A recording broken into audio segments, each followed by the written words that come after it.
Hello friends, നമ്മളിന്നൊരു pork കറി ഉണ്ടാക്കാമെന്ന് വിചാരിച്ചു. അങ്ങനെ പോർക്ക് വാങ്ങിക്കൊണ്ട് വന്നിട്ട് നമ്മളതൊന്ന് ജസ്റ്റ് ഒന്ന് തിളപ്പിച്ച് അതിൻ്റെ വേസ്റ്റ് വെള്ളമൊക്കെ കളഞ്ഞതിന് ശേഷം പോർക്കും കായും കൂടിയിട്ട് നമ്മളതൊരു കുക്കറിലേക്ക് മാറ്റി. കുക്കറിലേക്ക് നമ്മളൊരു ടീസ്പൂൺ മുളക് പൊടിയും മല്ലിപ്പൊടിയും മഞ്ഞൾപ്പൊടിയും ഉപ്പും ചേർത്ത് ഒന്ന് ജസ്റ്റ് ഒന്ന് ഇളക്കിയതിന് ശേഷം ഒരു ഗ്ലാസ് വെള്ളവും ഒഴിക്കുന്നുണ്ട്. അതിന് ശേഷം നമ്മൾ കുക്കറിൽ വിസിൽ വരാൻ വയ്ക്കണം. നമ്മളിപ്പോൾ ഒരു 2 വിസിൽ 3 വിസിലോളം നമ്മൾ അടിച്ചിട്ടുണ്ട്. അതിനുശേഷം നമ്മളൊരു പാത്രം വെച്ച് അതിലേക്ക് നമ്മൾ വെളിച്ചെണ്ണ ഒഴിച്ച് കൊടുക്കുന്നുണ്ട്. അതിനുശേഷം കടുക് ഇട്ട് കൊടുത്ത് കടുക് പൊട്ടി വരുമ്പോൾ അതിലേക്ക് വേണ്ട വേപ്പില, പച്ചമുളക്, ഇഞ്ചി, വെളുത്തുള്ളി എന്നിവ ഇട്ട് കൊടുത്ത് നന്നായി വഴറ്റാൻ വയ്ക്കാം. അത് നന്നായി ഒന്ന് മൂത്ത് വരുമ്പോൾ അതിലേക്ക് സവോളയും തക്കാളിയും ചേർത്ത് കൊടുക്കുന്നുണ്ട്.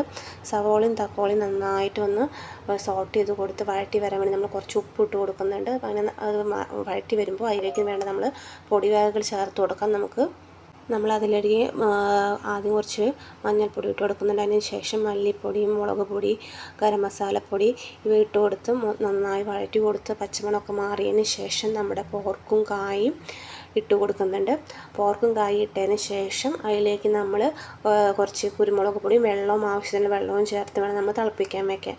നമ്മളെ ചാനൽ ആദ്യമായിട്ട് കാണുകയാണെങ്കിൽ ഒന്ന് സപ്പോർട്ട് ചെയ്തേക്കണേ, സബ്സ്ക്രൈബ് ചെയ്തേക്കണേ, ലൈക്ക് ചെയ്തേക്കണേ, ഷെയർ ചെയ്തേക്കണേ, കമൻറ്റ് ചെയ്തേക്കണേ. അങ്ങനെ നമ്മുടെ പോർക്കും കായും ഇട്ട് കൊടുത്തിട്ടുണ്ട്. ഒന്ന് വഴറ്റി കൊടുക്കുക നന്നായിട്ട്. അതിന് ശേഷം ആവശ്യത്തിനുള്ള വെള്ളം കുരുമുളക് പൊടി നമ്മൾ ചേർക്കുന്നുണ്ട്. അങ്ങനെ ഒരു 10-15 നിമിഷം തിളച്ചിട്ടുണ്ട്. ഇപ്പോൾ നമ്മുടെ സ്വാദിഷ്ടമായ പോർക്ക് കറി റെഡി ആയിട്ടുണ്ട്. അപ്പത്തിൻ്റെയും ചോറിൻ്റെ കൂടെയൊക്കെ കഴിക്കാം. അപ്പോൾ ബായ്.